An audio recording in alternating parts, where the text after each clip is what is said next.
today's math video, we are completing the vocabulary review on page 604. So you should try that first by yourself and solve the problems, and then come back to the video to watch how I go over the answers and discuss how I answered the questions. So get started by yourself first and then come back to the video for the answers.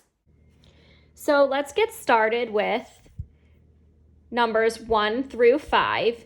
Where we're going to have to use the best vocabulary term from the box and write it on the blank line.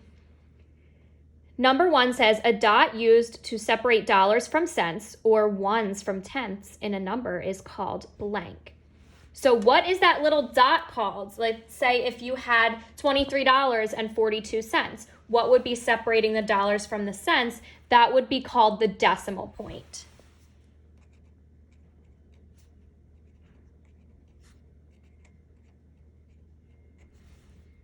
For number 2, one part of 100 equal parts of a whole is called a blank. So what are we calling them when there are 100 parts? When we're thinking about the decimal in comparison to a fraction, if it's something over 100, when we would make it a decimal, we would be calling the parts hundredths. So that word over here, hundredths.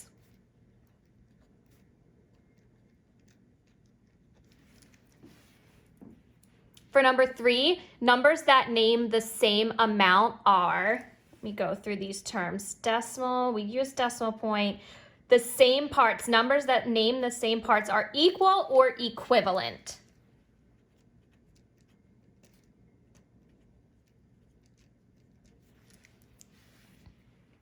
Number 4 says a symbol such as 2/3, 5/1, which would be the number 5.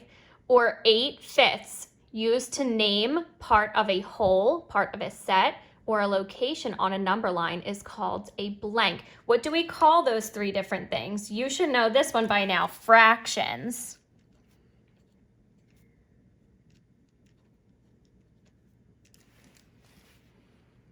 For number 5, 1 out of 10 equal parts of a whole is called a 1 out of 10. We would call that 1/10.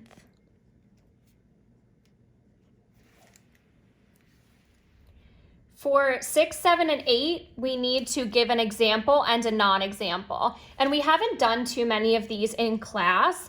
To give an example, you want to use what they're giving you in maybe an equation or in a number. For a non-example, you just want to write something that's nonsense, that is not an example at all. So I'll show you guys how to do that. And you could have had different answers as well. My answers will definitely be different than yours, but I'm just going to show you how to give an example or a non-example. Number 6 says greater than symbol. So I want to use the greater than symbol in an example. So I'm going to say 4/5 is greater than 1/5. And that's how I used the greater than symbol in an example. A non-example of a greater than symbol would be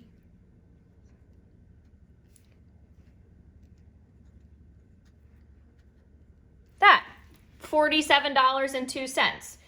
There's a dollar sign there, there's a decimal points, there's a decimal point, there's a dollar sign, there's some digits going on, but we don't see the greater than symbol anywhere, so that is a non-example.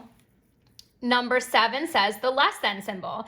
So use some kind of comparison with a less than symbol. I'm going to say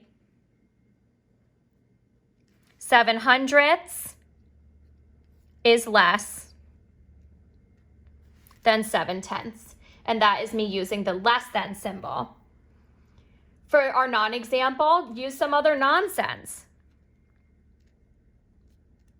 6 plus 7. That's an equation. We see 2 different digits there with a plus sign and an equal sign. We don't see a greater than, or I'm sorry, we don't see a less than symbol. So that is a non-example. Number 8, we need a decimal. So you can write any number that has a decimal point. So I'm going to write 6 10/100. If I just write the number 610, that does not have a decimal point, so that would be a non-example. Number 9 says Krista wrote 75/100 and 75/100ths. Use at least 3 terms from the word list to describe Krista's work. I'm going to write out a response using 3 of the terms that I chose. So the first thing that I thought about was that these are equivalent. So I'm going to use the word equivalent. This one is a fraction, and fraction is here. And this one is a decimal, and decimal is here. So I'm going to say this fraction, 75/100ths, is equivalent to the decimal 75/100ths.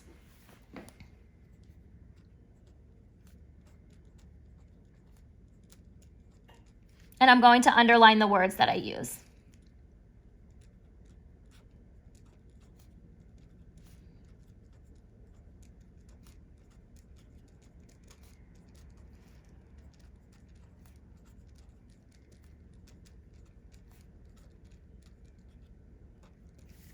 And that's a very simple sentence to answer the question. So that is me going over all of the answers for the topic 12 vocabulary review. I hope that this video was helpful and you were also able to solve it by yourself first. I hope that you guys have an awesome day, and I'll see you later.